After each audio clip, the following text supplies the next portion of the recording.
Patty Dumplin is a larger-than-life fictional African Caribbean character. Some people call her a caricature. She's an exaggeration and what I would call an exclamation mark, but she's a very authentic and credible one. She's actually born out of the melting pot of my personality. She's inspired by a lot of the African Caribbean women within the community, and particular strong women in my own family, my aunties, my grandmother, my great-grandmother, and also my great-great-grandmother, Mama Sarah Brown. If Patty Dumplin was a mobile phone, I would say that she would have the exterior of a Nokia, you know, the old Nokias, but actually inside the interior would be a very smartphone. Patty Dumplin is also everybody's favourite auntie. People, they think of her as a mother figure. She's the queen of hearts and minds, and she's also the woman with wise words of wisdom. People resonate with Patty Dumplin because they kind of get a real true sense of the character, because they can really sympathise with her trials and tribulations, and she's a celebration of those things. The impact that Patty Dumplin's had has been quite phenomenal, really. As part of the British Art Foundation Hearts and Minds programme in Nottingham, Patty Dumplin and the British Art Foundation were able to become like a household name.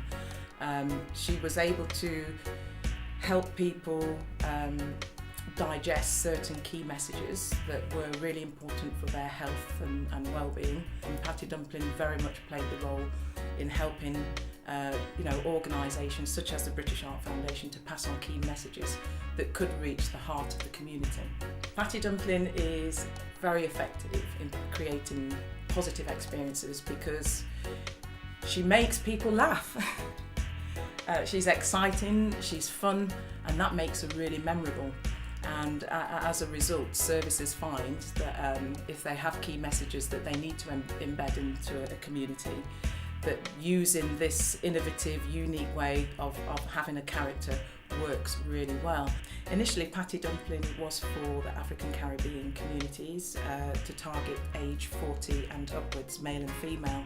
But what we found is that the character has actually become quite popular amongst other demographics. For instance, children and young people. So we've been to secure units and the characters work very well there. We've been in academies and schools, and also with very young children. We've done Patty Dumplin and the Wellbeings for the NHS. What's the biggest surprise for me really was the way that the character can really interact with men of all ages. So the character, even though it's for African Caribbean, specifically around that particular age group, she's actually very intergenerational. If I had to sum up Patty Dumplin in one single word, and I know people that know Patty Dumplin will say the same thing, it would be irate.